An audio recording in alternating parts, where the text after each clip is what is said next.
কারো টাকা fixed deposit করে রাখলে তার উপর জাকাত আসবে কিনা। দেখেন, আমাদের সমাজে অনেক লোক আছে যে ব্যাংকের মাধ্যমে একটি টাকা নির্দিষ্ট সময়ের জন্য ফিক্সড ডিপোজিট করে থাকে, ফলে এর বিনিময়ে লভ্যাংশ পায়, মুনাফা, লভ্যাংশ অর্থাৎ যেটাকে ইন্টারেস্ট বলা হয় সেটা সে ব্যাংক থেকে পায়, যা ইসলামী পরিভাষায় স্পষ্ট সুদ।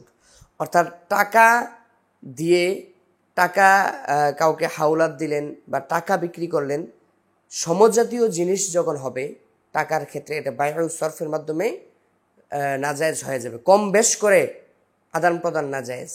তাহলে আপনি কাউকে 10,000 টাকা দিলেন, সে আপনাকে 10,000 টাকা দিবে। আপনি কাউকে 20,000 টাকা দিলেন, সেও আপনাকে 20,000 টাকা দিবে। কম দিবে বা বেশি দিলে সেটা সুদ হয়ে যাবে, নাজায়েজ।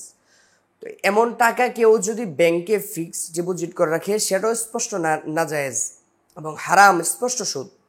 তো সুতরাং কেউ যদি ফিক্সড ডিপোজিট করে থাকেন টাকা পয়সা ব্যাংকে অথবা পোস্ট অফিস, অর্থাৎ যেখানে জমা রাখলে আপনাকে সুদ দিবে, ইন্টারেস্ট দিবে, ওই সমস্ত প্রসেস আপনার জন্য নাজায়েজ।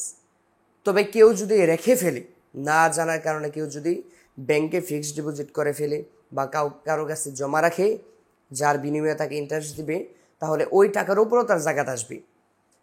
তবে তার যে লভ্যাংশটা আসবে তার উপরে জাকাত, এই টাকাটা তার গ্রহণ করা জায়েজ হবে না। অর্থাৎ যে ইন্টারেস্ট, আপনি 10 লাখ টাকা রাখলেন, আপনাকে ধরেন কথার কথা আর কি, 1 বছর আপনাকে 10 লাখ টাকায় আপনাকে 10,000 টাকা দিল, তাহলে এই 10 লক্ষে আপনাকে যে 10,000 টাকা বেচতে দিল, এটা গ্রহণ করা আপনার জন্য জায়েজ হবে না।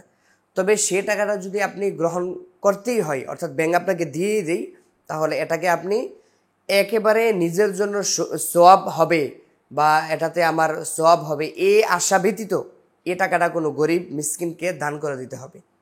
আর যে টাকাটা আপনি ফিক্সড ডিপোজিট করে রাখা হয়েছিল, সেটার উপরে তার বাৎসরিক হিসাব অনুপাতে 2.5% হিসাবে জাকাত দিয়ে দিতে হবে।